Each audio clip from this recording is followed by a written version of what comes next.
안녕하세요. 책 한 권의 여유 쉼하다입니다. 여러분, 사실과 진실 사이에는 무엇이 있을까요?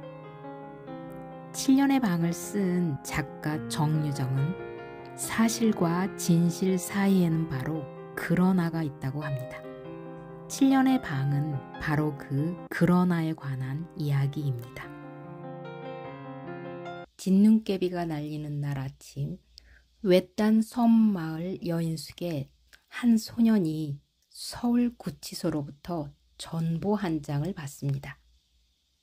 12월 27일 09시 사형수 최연수의 형이 집행됐음을 알려드립니다. 유가족은 28일 09시 이후 장례 준비를 하여 고인을 인수하러 오시기 바라며, 안 그래도 아버지의 수의를 준비하고 오늘 내일 초조해 하던 참이었습니다. 함께 가주기로 했던 아저씨가 사라져버렸기 때문입니다. 대신에 앞서 아저씨 이름으로 배달된 상자가 있었는데, 아저씨가 쓰다만 소설원고와 7년 전 아버지 사건의 자료 속에서 아저씨가 피해 아이 엄마와 주고받은 편지를 맹렬한 주의 집중으로 읽기 시작합니다. 7년 전 사건에 수면 아래로 잠겨버린 그러나의 진실을 소녀는 발견할 수 있을까요?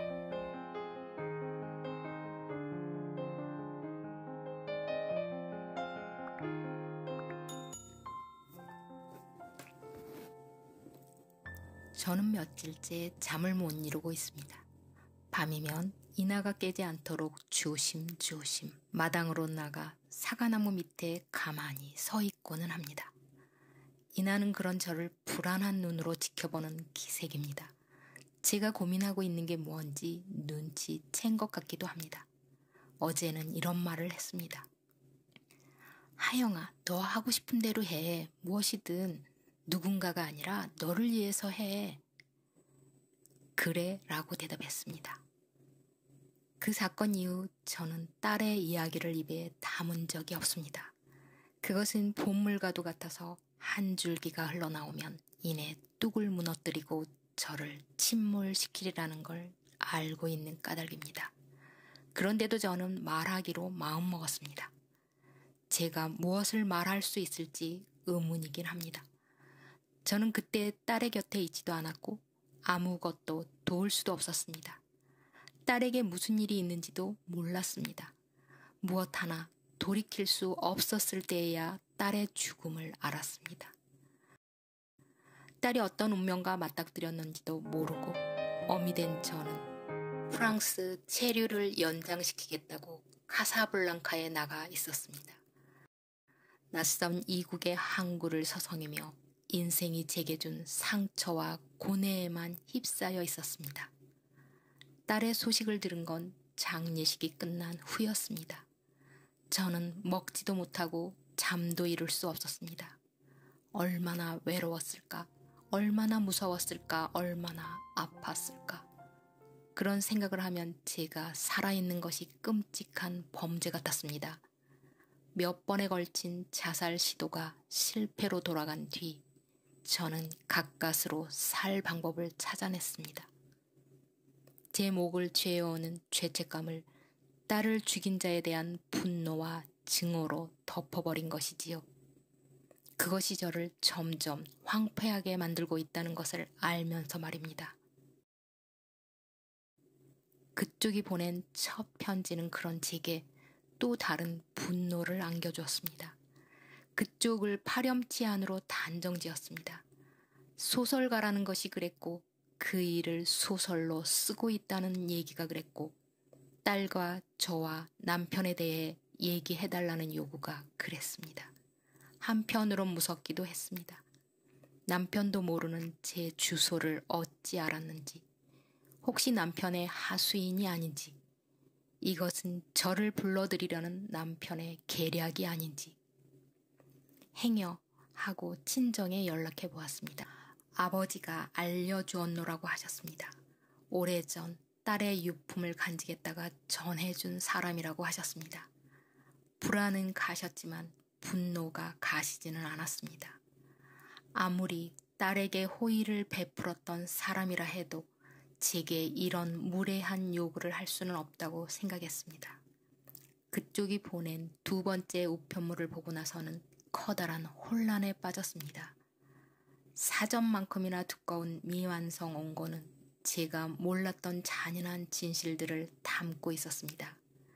이 사람은 왜 이 이야기를 썼을까? 왜 이토록 나를 괴롭히는 것일까? 거듭 생각했습니다. 돈을 벌겠다는 것인가? 작가로서 명성을 얻겠다는 것인가? 세상이 모르는 것, 아무도 알고 싶어 하지 않는 진실을 말하겠다는 공명심인가? 원고를 태워버렸음에도 글은 사라지지 않았습니다. 제 딸이 겪은 일이 제 앞에서 벌어지는 상황처럼 생생했습니다. 딸의 마지막 모습이 저를 지옥으로 던져 넣었습니다. 그쪽이 증오스러웠습니다. 또 편지가 온다면 그땐 열어보지도 않고 태워버리겠다고 마음먹었습니다. 그쪽은 머리가 좋은 사람이더군요. 세 번째 편지가 왔을 때 겉봉투에 붙은 작은 사진 한 장을 봤을 때 태평양 너머에서 제 마음을 읽고 있는 게 아닌가 싶었습니다. 저는 그 사진을 찢어버릴 수도 태울 수도 없었습니다. 사건 속 장소는 제게 너무나도 익숙한 곳, 딸을 생각하면 언제나 함께 떠오르는 곳이었습니다. 안개 낀 별채 앞길, 가로등, 측백나무 울타리, 통행로를 향해 나란히 걸어가는 남자와 소년, 한눈에도 아버지와 아들임을 알 수 있는 그들의 뒷모습이 결국 편지를 열게 만들었습니다. 이 아이가 그의 아들입니다. 라고 하셨지요. 아이가 세상 끝에 와 있습니다. 라고 하셨지요. 아이에게 진실을 알려주고 싶습니다. 라고 하셨지요. 아이를 자유롭게 해주고 싶습니다. 라고 하셨지요. 안 된다고 생각했습니다. 용납 못한다고 생각했습니다. 세상 끝보다 더 참혹한 곳으로 떨어져 버려야 한다고 생각했습니다. 밧줄을 목에 걸고 벼랑에 매달려서 오래오래 고통받으며 살아야 할 것이라고 생각했습니다. 제가 그리 살고 있듯이. 어젯밤에도 저는 이 사과나무 밑에 서 있었습니다. 새벽이 될 때까지 움직이지 않고 어둠을 바라보았습니다. 그 안에서 한 소년을 보았습니다. 제 딸과 나이가 같은, 한 번도 만난 적이 없는, 세상에 존재하는 줄조차 몰랐던 소년은 영락없는 제 딸의 모습을 하고 있었습니다. 제 딸처럼 한 사람이 아닌 세상의 눈에 살해당하기 직전으로 보였습니다. 함께 동봉한 썬데이 매거진이라는 주간지, 수없이 되풀이된 전학과 휴학의 기록, 소년을 세상 끝으로 몰아내고 있는 남편의 잔인한 소나기가 보였습니다. 소년의 목을 졸라댔을 비난과 분노와 저주의 손들이 보였습니다. 거기에는 제 손도 끼어 있었습니다. 편지는 그쪽의 질문에 답변하는 형식으로 작성하겠습니다.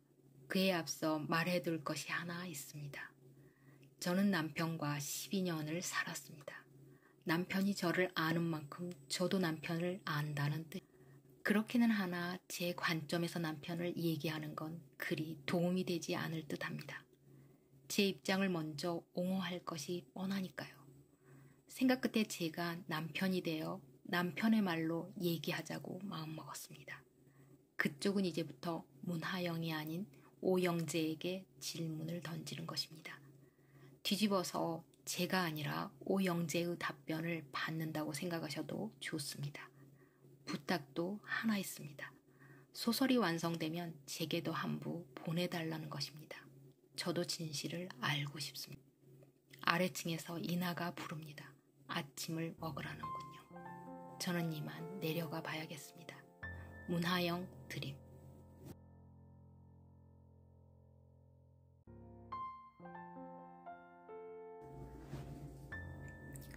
오배우라는 별명이 궁금하다고? 내 외종 사촌을 찾아간 모양이지. 그 멍청이 말고는 이 오영재를 그렇게 부를 놈이 없거든. 그래 요새 차는 좀 팔린다던가. 내가 염려할 일은 아니지만 오배우라는 별명 하나 줍자고 멀쩡한 차를 바꾸지 않았기 바라네. 이미 들었겠지만 그놈 어미가 붙인 별명이야. 호적상으로는 내 어머니 친언니고 나한테는 이모지. 그런 인연으로 내가 그 집에 잠시 머물렀던 적이 있어. 아마 12살이었겠군. 세령초교 5학년 때였으니까. 어머니는 신념이 확고한 분이었지. 명문대. 그 중에서도 의대에 가려면 초등학교 때부터 서울 애들 수준으로 공부해야 한다고 믿었어. 나는 내 의사와 무관하게 전학을 가게 된 거고, 재미난 건 어머니가 세령초교 선생이었다는 사실이야. 당신 학교 아이들에게는 열심히 공부하면 원하는 대로 될 수 있다고 떠들면서 당신도 당신 말을 안 믿었던 거야. 그렇지 않고서야 아버지 반대를 무릅쓰면서까지 3대 독자를 서울로 보냈을 리 있겠나? 서울 생활이 그리 평탄하지는 않았어. 우선 외종사촌이라는 멍청이와 한 방을 써야 했어. 그것만 해도 기분 상하는 일인데 놈은 내 물건을 제멋대로 만졌지. 나는 내 물건을 만지는 걸 가장 싫어해. 게다가 학교 애들은 대놓고 촌뜨기 취급을 하는 거야. 세령마을이라는 곳엔 전기가 들어오느냐? 텔레비전이 있느냐? 자동차도 다니느냐? 담임이란 여자는 더 웃겼지. 글쎄 날더러 화장실 청소를 하라지 뭔가. 전학 첫날부터 짝꿍하고 싸운 벌이라나? 내가 그놈 주둥이를 좀 손봐줬거든. 맞아 싼 놈이었어. 그날 나는 어머니가 SC에서 맞춰준 새 양복을 입고 있었는데 놈이 넥타이를 잡아당기면서 아버지 옷을 줄여 입고 왔느냐고 했단 말이지. 나로 말하면 세령강 백리길을 호령하던 대지주의 아들이야. 아침마다 아버지는 내 손을 잡고 그 넓은 평야를 돌아보곤 하셨지. 영재야, 이 땅이다, 네 거다. 그때마다 어머니는 고춧가루를 뿌렸다네. 총구석 지주를 누가 알아준답니까? 어머니는 말이지 아버지한테 시집온 걸 사기당했다와 같은 말로 여겼던 여자야. 할아버지가 세령초교에 막 부임한 처녀 선생을 꼬드겨서 아버지와 결혼시킨 모양이더라고. 우리 아버지 최종 학력이 농고 졸업인 걸 결혼하고서야 알았다더군. 여하튼 중요한 건 태어나면서부터 내가 세령마을 도련님이었다는 거야. 학교에서는 선생님 아들이자 육성회장의 아들이고 학교 아이들은 누가 대장인지 잘 알고 있었어. 나는 담임에게 그 점을 얘기해줬어. 나에 대해 잘 몰라서 저러나? 하고. 그 여자는 내게 여기는 세령마을이 아니라고 얘기해주더군. 첫날이니까 잘 몰라서 그런 거라고 여기고 이번 한 번만 봐주겠다나. 또 이런 일이 일어나면 일주일 동안 화장실 청소를 시키겠다고. 다음 날에도 비슷한 일이 벌어졌지. 담임은 청소를 하거나 무릎 꿇고 앉아있거나 선택하라더군. 난 교무실을 나와서 가방 싸들고 집으로 와버렸지. 아니나 다를까 그 여자가 이모한테 전화를 걸었던 모양이야. 이모가 딱따구리처럼 쪼아대는데 아주 돌아버리겠더라고. 난 세령마을로 돌아가고 싶었다네. 서울 온 지 딱 이틀 만에. 그런데 갈 방법이 없는 거야. 어머니한테 전화해봐야 나올 얘기가 빤했어. 나를 그 집에다 처박으면서 몇 번씩 다짐했거든. 서울은 세령마을하고 달라.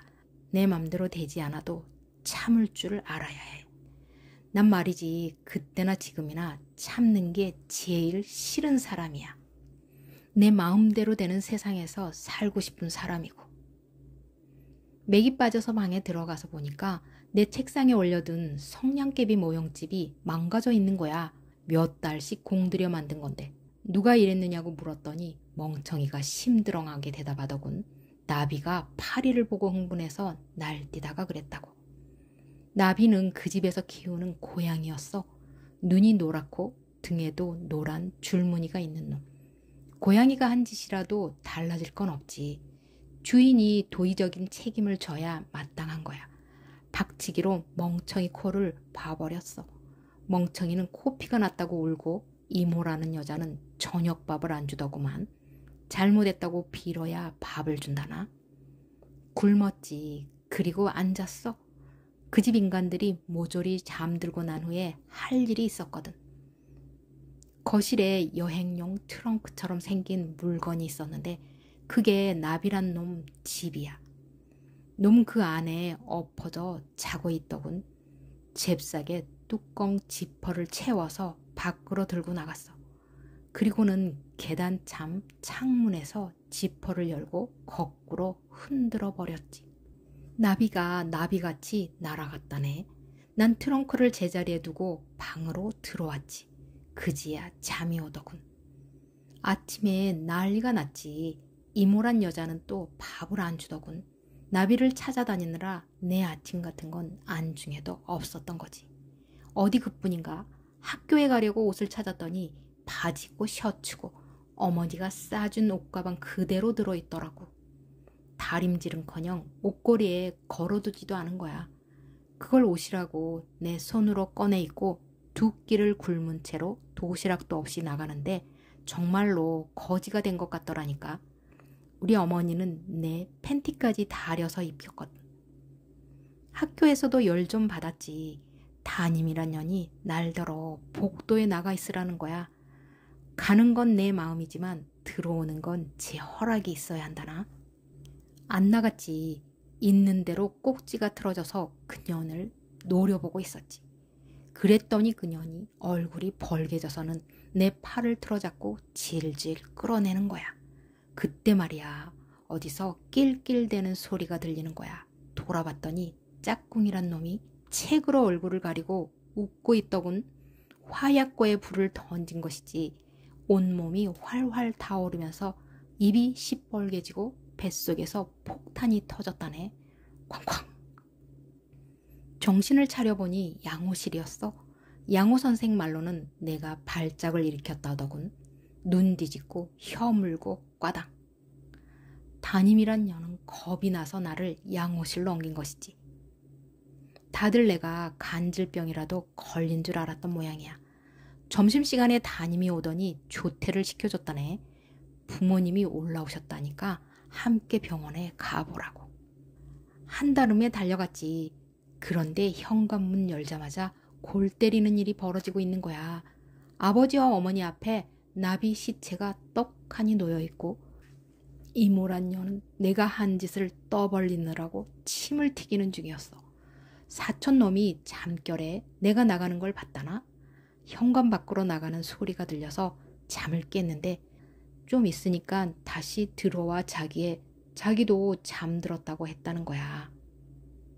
그 말을 듣고 혹시나 해서 아파트 뒤로 가봤더니 나비가 떡이 돼서 화단에 나자빠져 있더라는 거지. 아버지가 사실이냐고 물었지. 난 그런 적 없다고 대답했고 어머니는 설마 이모가 거짓말을 하겠느냐고 나를 다그치더군. 네가 무슨 짓이든 했으니까 나비가 저렇게 된 거 아니냐고. 그게 어머니가 아들한테 할 말인가? 나도 모르게 눈물이 주르르 흐르면서 말문이 툭 터지듯 터지더군. 외종 사촌하고 싸운 벌로 이모가 밥을 3끼나 굶겼다고. 배가 고프고 서럽고 아버지가 너무너무 보고 싶어서 잠이 오지 않았다고. 사촌이 들을까봐 복도에 나가 컴컴한 하늘을 보면서 눈이 붓도록 울었다고. 아침도 굶고 학교에 갔더니 담임은 이유도 없이 나를 교실에서 쫓아냈다고. 말이라는 건 이상한 힘이 있어. 슬픈 얘기를 좀 했더니 실제로 슬퍼지더라고. 얘기를 끝냈을 땐 온몸에 힘이 쫙 풀리면서 기진맥진한 느낌마저 드는 거야. 시험 삼아 학교에서 하던 짓을 그대로 해봤지. 효과 끝내줬지. 효과가 너무 화끈해서 병원에 실려갔다는 게 문제지만 검사하고 주사 맞고 별 쇼를 다 했다네. 그날 나는 세령마을에 돌아왔어. 그날 어머니는 아버지한테 납죽하게 얻어맞았고 내 새끼를 밖으로 내돌려 병신을 만들어 놓았다는 게 첫 번째 이유. 내 새끼 말을 믿지 않고 제 언니 편을 들었다는 게 두 번째 이유. 아버지가 어머니를 손본 건 그때가 처음이었는데 이후로 손볼 일이 날마다 생겼지. 몇 년 후 유방암으로 가실 때까지 말일세. 불쌍한 양반. 난 어머니 장례식 때에 알았다네. 그 집 사람들이 날 오배우라고 부른다는 거.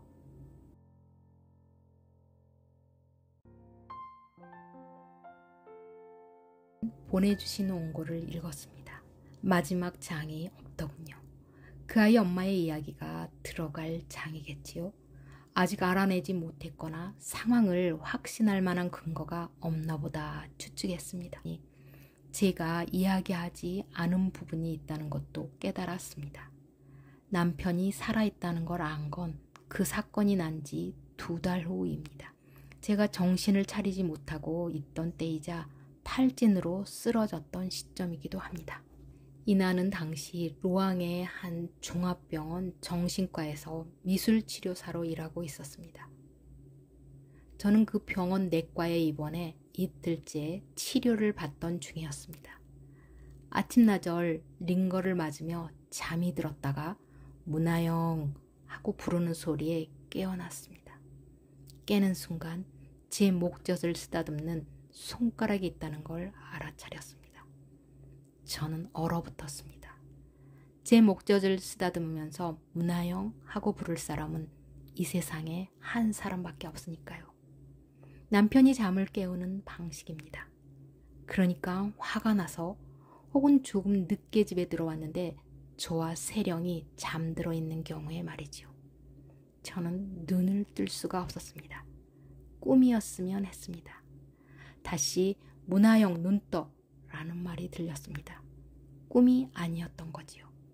저는 눈을 떴습니다. 남편이 부드러운 미소를 띠고 제 앞에 서 있었습니다. 어떻게 그곳까지 찾아왔는지 저는 모릅니다. 그런 건 궁금하지도 않았습니다. 어떻게 하면 남편의 손을 살아서 빠져나갈 수 있을지 그것만 생각했습니다. 그 전날까지도 살고 싶지 않다고 식음을 전폐했던 여자가 말입니다.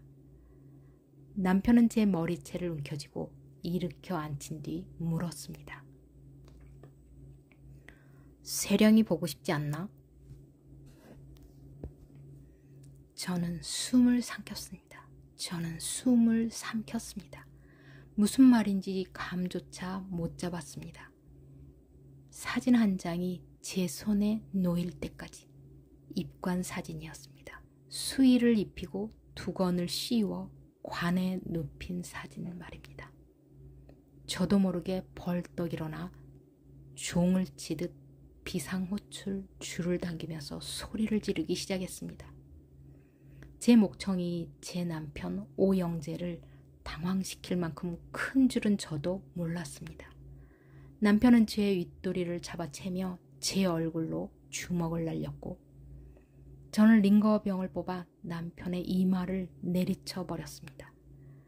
그 와중에도 제 입에선 울부짖음과 비명이 쉴 새 없이 터져나왔습니다.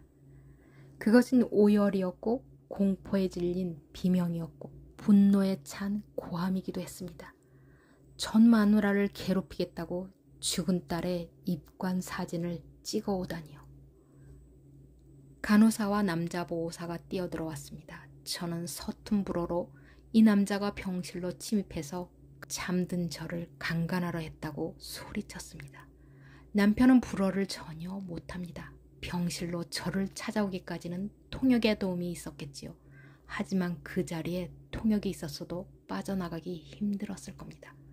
간호사 몰래 병실에 들어왔고 제 윗도리 단추들이 다 떨어져 있었으며 머리는 산발인데다 남편 주먹에 입술이 으깨져 있었으니까요. 남편은 경찰서로 연행됐습니다. 곧 이나가 병실로 달려왔고 우리는 가방도 제대로 챙기지 못하고 루앙을 떠났습니다. 남편이 풀려나면 저는 그 손에 죽을 테니까요.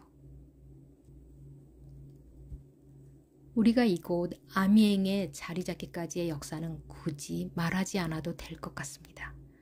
이후 남편과 만나지 않았다는 점이 중요하겠죠. 그러나 저는 정상적인 생활을 할 수가 없었습니다.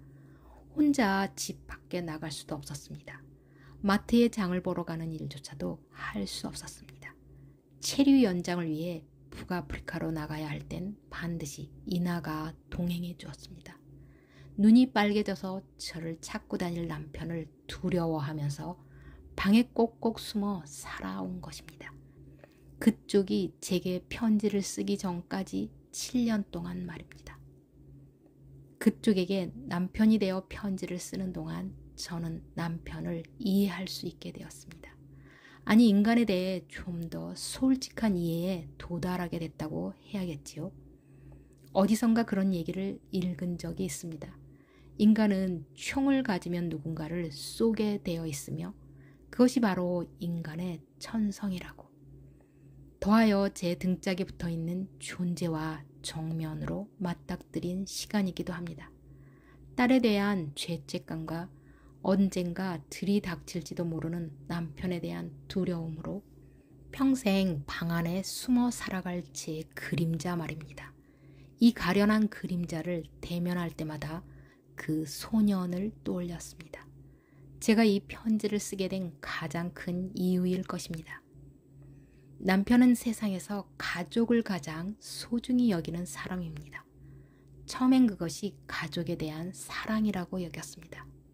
나중에야 자기 것에 대한 병적인 집착이라는 걸 깨달았지요.